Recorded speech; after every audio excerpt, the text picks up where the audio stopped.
Howdy. こんにちは、うんキークリエイティブスタジオオンラインご覧いただきありがとうございます。キー先生、What is the topic for today?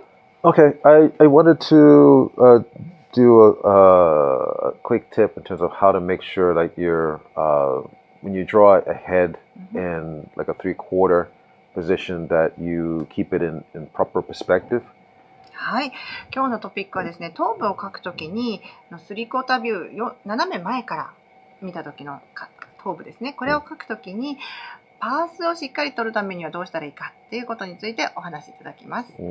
So I think one of the things that happens sometimes that like people might end up like they're drawing, they draw a head in like in three-quarter, and everything seems fine. They're okay. They've laid down like where the eyes and the nose and things like that are going to be, and as they're drawing it, I don't know, for some reason it doesn't really seem to be falling into the right perspective. 今これラフに斜め45度の絵を描いてるわけなんですけども、頭の頭蓋のとこ描けました、顎も伸ばしました、目と鼻と口大体こんなとこだよね、これで描き進めればいいよねっていうふうに描いていくんだけれども、出来上がった絵がなんとなくパースからずれちゃってるなっていう絵をよく見ます。So there are many ways we can think about it. I mean, we can think about the simple like 2-point perspective. でパースといっても二点透視法というのもございます。Right. So obviously, if I have, let's say like this box here, obviously like we know that the lines are converging down to this point, and the lines are converging to this point. で二点透視法って何かっていうと、ボックスを斜めから見たときに平行な線が左右それぞれのある一点に向かってこう収束していくように見えるよっていうのを、この見え方を利用して描くのが二点透視図法になりますね。Right.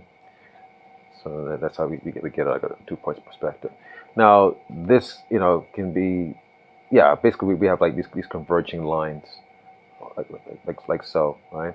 And sometimes you can use this actually if you want to make sure that you're drawing like, let's say like the figure in the right perspective. You can still use this concept. はい、でこの箱でよく練習する二点透視図法なんですけれども、実はこれを人物にも適用することができます。So if I have like say a person standing like that, 立ってる人を今描いてますけれども、 and yeah, if I have like converging lines going this way, で左の収束点があの辺にあるぞというふうに左側に定めてあげると、頭があちら、足が下からみたいな感じですね。一点で交わっていきます。 and then lines going that way. So that could be very helpful just to make sure that I know where things should be going. Sorry, that's going that way.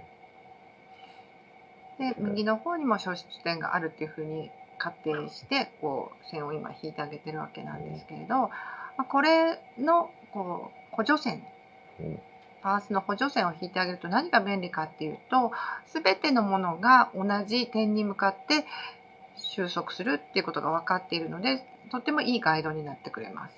Right. So obviously, you know that this is going in this direction, and that's going in that direction. Obviously. の真ん中から左側は左の消失点、真ん中から右側は右の消失点に向かって全てが収束していくっていう感じですね。So if I did this in relation to, let's say, a head. で今日のお題であります頭部にパースを適用していきたいと思います。Right. So yeah, you want to make sure that that things are going to be going from to a vanishing point here, like that. はい、今消失点バーニッシングポイントって呼ばれているところに、補助線を引いてます。Sorry, it's a little bit. ね It's 画面からははみ出 a し little て bit しまってるんですが、まあ off. 見えてるっていうふうに思ってください。Excuse me, a little bit off screen. Excuse me. Sorry about that. Hi. Okay. Sorry about that. Right. So if I go to this vanishing point here, and my vanishing point down here. はい。今 Okay. バーニッシングポイント戻ってきました。画面の中ですね。こんなふうにこう大なり小なりのマークみたいにこう。So I mean, like, you don't necessarily have to like do it on both sides. I mean, even though it can be helpful, this will be off screen again. But sorry, yeah, right. I've heard some people, use this as a reference. It's like almost like a greater than and and a less than kind of way. But the main thing, you will make sure that the things are converging to a point on one side. で今真ん中の中心から大なり小なりで囲まれたような風なこうひし形を描いてあげてるんですけれども、とにかくですね、この一点に全てのものが収束するよっていうことが分かりさえすればいいので、こんな風にはっきり書かなくてもいいし、必要であれば片側だけ書くってことでもいいと思います。Right. So, and obviously, like the things that are going towards that vanishing point are going to be smaller, obviously, and the things that are farther away from it are going to be larger. はい、でバニッシングポイントで一点に全てが収束するってことは、向きがそこに行くよっていうことに加えて、サイズもちっちゃくなっていくよっていうことです。なので手前にあるものは大きく、遠くにあるものは小さく書きます。So another important thing also, you should try to keep in mind is like where the turning edge is going to be as well. で今この中心のところに線を引いてあげましたけれども、ここで面が切り替わるんですね。そこも意識してあげてください。Right, because because that is really like the key ingredient to make sure that something has a three-dimensional quality to it. はい。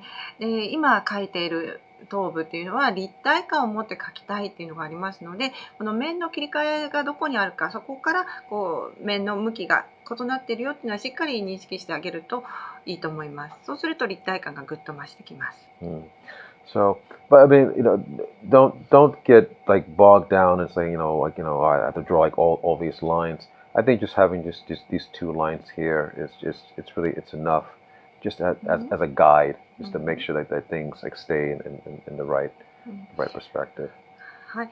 この頭部を描くときには上と下の2本線があればよかったかなっていうふうに思います。もういろんな線を全部こうしっかり収束させなきゃっていうふうにやらなくても、人間の顔らしく見えるためのガイドになってればいいか、ガイドが自分にとって十分なガイドがあればいいかなと思いますので、必要な分だけ引いてください。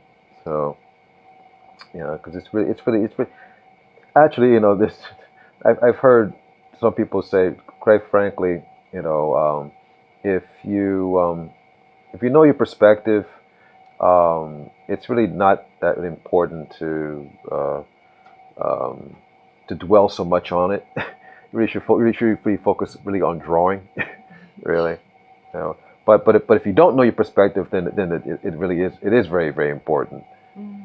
でこんな風にしっかりとしたパースを守らなきゃいけないのか、パースをしっかり書けるように練習しなきゃいけないのかっていうと、正直なところそこまで、しっかりパースを守らなくてもいいかなというふうには思うんですけれども、このパースの原則っていうのを知っておくことには必ずのメリットがありますので、こんな風な考え方に基づいて、で紙の上に立体を描くってこういうことだよっていうのを理解するためにも、パースの基本っていうのは知っておいた方がいいと思っております。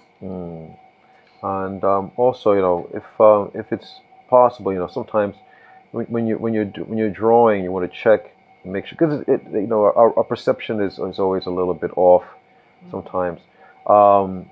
Particularly, if you're drawing digitally, one thing you can do is you can flip it over. You can flip your drawing over, just to make sure that things are staying in a proper perspective. はい。で、今パースに従って書いているよっていうふうに思っても、やっぱり目ってどうしてもずれてきて、正しい認識っていうのができなくなってしまうので、特にデジタルで書いてる方は、こういうふうに左右を反転させてあげると、あ、思ったよりこうだったなっていうところが見えてくると思います。Mm. If you're drawing, let's say, with on paper, like traditional media, well, you can hold up to a mirror, う you ん know, or you can flip it over and hold up to the light. う You know, ん that might be helpful. はい、でもデジタルじゃなくて紙で描いてるんだけどっていう方は鏡を使って自分の絵の反転を見ることもできますし、あるいは光に当ててこう透かしてみるっていう方法もあると思います。Okay. So I think maybe I'm going okay. So I'm gonna flip it back over to うん、the way I was ちょ going. っと手を加えてなんかいい感じになってきたので戻しましうんた。Okay. Um, so yeah, I mean, really, I'm pretty much almost finished with this drawing, but um, the thing is, you really want to focus on what you're doing in terms of like what you're drawing. Not really worry about um, uh, perspective so much because then your mind will be be someplace else. Actually. はい。でも大体こんな感じかなっていうのが描けてきたんですけれども、繰り返しになりますけれども、パースのために絵を描いてるのではなくって、多分描きたいと思ったものを描いている、あるいはこういうものを描きたいなっていうのを探りながら描いていると思います。そちらの方がずっと大事なことなので、もうバッチリパースが取れてない絵に価値がないとか、これじゃダメだっていうふうには思わないでくださいね。パースっていうのはあくまでも参考、あるいは知っておくと役に立つ道具っていうふうに思ってください。Okay. So that's basically that's basically it right there. So okay.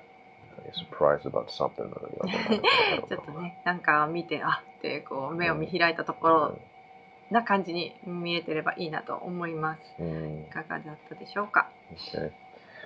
So again, this just whenever things are not looking quite just right, you can use these converging lines to help you make sure that things are in proper perspective. Again, if you're drawing digitally, flip it over to the other side. Check the perspective. It can happen to everybody. This could be a little bit better actually. I can change that. はい。Yeah. では今日のまとめですけれども、なんか立体的に見えないなとか、あれなんかちょっとずれているように見えちゃってるんだけれども、おかしくないかなっていうことを確かめるための方法として、このパースっていうのは使えると思っています。で、それはですね、2点透視図法を今日はご紹介しましたけれども、ある一点に向かって消失していく補助線をこう引いてあげると、そのラインに合ってないものっていうのが出てくると思います。手前は大きく、奥は小さくですね。で、描いた絵に関しては一度こう反転させてあげると、おかしなところも見えて直しやすくなってくると思います。今、キー先生も一生懸命直しています。So okay. So yeah, I guess that's okay. That can do for now. So anyway, that's my suggestion for today. Okay. Yeah, your brain and your focus is also like a muscle. So if you want to use it, you want to make sure that you're warmed up, but before you get down to work. はい。そして今日のトピックパースにかなった頭部の書き方ではありましたけれども、もう一つおすすめのことを最後に付け加えておきます。ウォームアップ必ずしてくださいね。筋トレをするときにでも運動をするときにでもいきなりこう本番のプレーをするのではなくて、ゆっくりゆっくり体を温めると思います。例えばパースに関して少しこう補助線を引く練習をしてあげるっていうのもいいと思いますし、丸を書いてその球体っていうのを認識するっていうふうにこう頭のウォームアップですね。これをしてから描くと立体的な絵が描きやすくなると思います。Okay. All right. So I'll be back next week with はい。 some more tips for you guys. はい。また来週 Tips を用意して皆さんのところに、お届けしようと思います。また来週ご覧ください。ありがとうございました。Okay. See you guys next week.